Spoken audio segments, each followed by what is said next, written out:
Assalamualaikum warahmatullahi wabarakatuh. Perkenalkan, nama saya Wildan Febri Wahyudi dari kelas 10-6. Kali ini saya akan menjelaskan materi tentang ekosistem. Makna ekosistem. Ekosistem makhluk hidup adalah suatu sistem ekonomi yang terbentuk oleh hubungan timbal balik, yaitu tak terpisah antara makhluk hidup dan lingkungan. Ekosistem dikatakan juga suatu tatanan secara utuh menyeluruh antara segenap unsur lingkungan hidup yang saling mempengaruhi. B.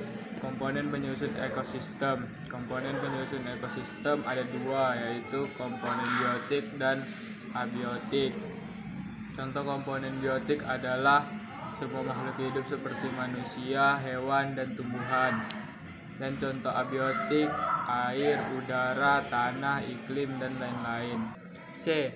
Interaksi antara komponen ekosistem. Interaksi antara komponen ekosistem adalah interaksi yang terjadi antara biotik dengan biotik ataupun biotik dengan abiotik. Adanya interaksi ini menunjukkan hubungan yang saling mempengaruhi antara faktor biotik dan abiotik dalam suatu ekosistem. Contohnya, 1. Interaksi antar organisme. 1. Netral.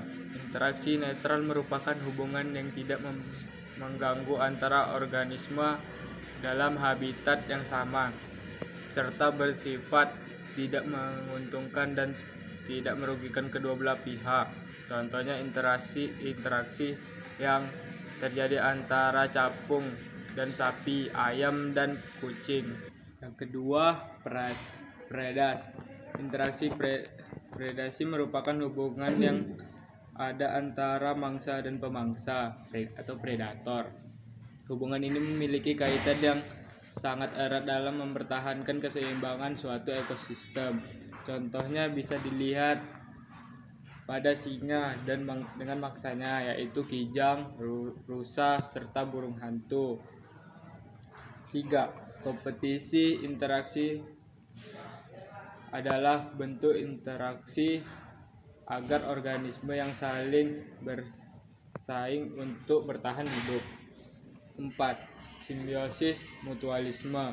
Simbiosis mutualisme yang terjadi jika dua spesies hidup bersama dan saling menguntungkan satu sama lain. Contohnya lebah dan tanaman bunga. Simbiosis komensalisme adalah simbiosis yang jika dua spesies hidup bersama atau spesies diuntungkan sedangkan spesies yang lain dirugikan. Contohnya bunga anggrek dan pohon yang menjadi tumpangannya. Simbiosis parasitisme adalah simbiosis yang jika dua spesies hidup bersama, satu spesies diuntungkan dan spesies lain dirugikan. Contohnya benalu dan pohon inang. D. Aliran energi. Aliran energi adalah rangkaian dari urutan pemindahan bentuk energi satu bentuk ke bentuk energi yang lain, yang dimulai dengan sinar matahari lalu berpindah ke produsen, berpindah lagi ke konsumen primer atau herbivora, berpindah lagi konsumen tingkat tinggi atau karnivora hingga sampai ke saproba. Macam-macam aliran energi. 1. Rantai makanan adalah suatu ekosistem makhluk hidup yang berpisah energi makanan dari sumber daya tumbuhan melalui jenjang makan, di mana suatu organisme memakan satu sama lain untuk mendapatkan energi dan nutrisi dari organisme yang dimakan. Dalam rantai makanan terdapat 3 peran dan komponen, yaitu produsen, konsumen, dekomposer. Pada umumnya, di dalam suatu ekosistem tidak hanya terdapat rantai makanan. Suatu produsen dapat dimakan oleh berbagai konsumen primer. Suatu konsumen primer juga dapat memakan berbagai jenis produsen. Dengan demikian, dalam suatu ekosistem, hubungan makanan dan makanan yang sangat kompleks, saling berkaitan dan bercabang sehingga membentuk jaring-jaring makanan.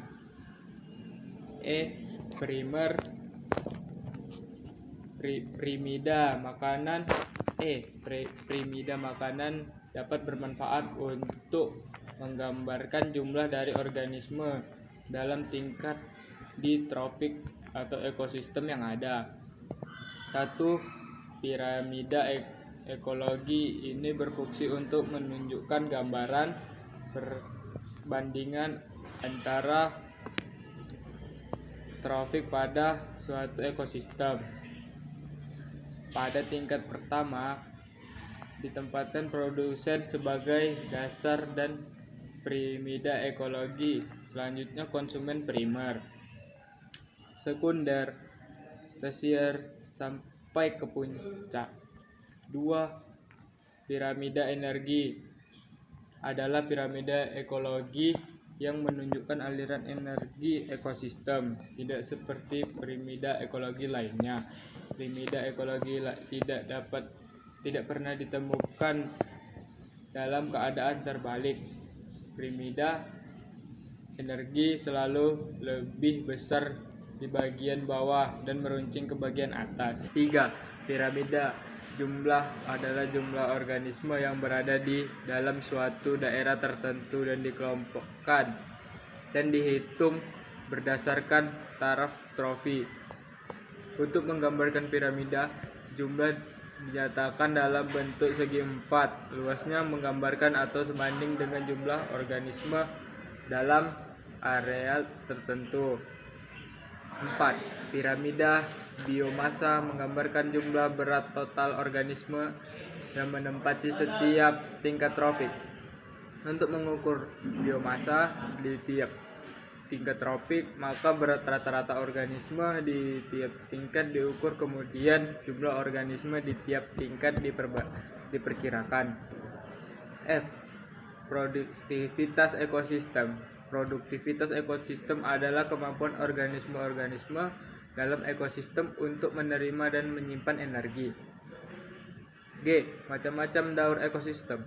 Daur biogeokimia, berpindahan unsur-unsur kimia melalui makhluk hidup dan lingkungan abiotik, tanah atau air. Daur biokimia meliputi 5 siklus alami bumi, yaitu daur karbon, daur nitrogen, daur air, daur fosfor, dan daur sulfur. Macam-macam daur biogeokimia. 1. Daur karbon adalah siklus biogeokimia di mana karbon diperlukan antara biosfer, geosfer, hidrosfer, dan atmosfer. Salah satu contoh dari daur karbon adalah terjadinya proses fotosintesis di dalam tumbuhan. 2. Nitrogen. Daur nitrogen adalah pergerakan nitrogen di alam, baik melalui bagian biotik dan abiotik dari satu makhluk ekosistem. Contoh daur nitrogen terjadi pelepasan nitrogen anorganik pada makhluk yang sudah mati melalui proses mineralisasi. 3. Daur air. Siklus air atau yang juga kita kenal dengan siklus hidrologi merupakan proses sirkulasi yang dialami air secara berkelanjutan dan sistem atmosfer bumi. Contoh daur air adalah penguapan, kondensasi, air hujan, infiltrasi, limpasan, transpirasi, siklus air kecil. 4. Daun fosfor adalah daun biogeokimia yang menggambarkan transformasi dan translokasi fosfor dalam tanah, air, serta bahan organik hidup dan mati. 5. Daun sulfur adalah rangkaian perpindahan dan peredaran zat kimia yang mengandung unsur belerang dan dan terjadi di lingkungan alam. Sekian dari saya. Assalamualaikum warahmatullahi wabarakatuh.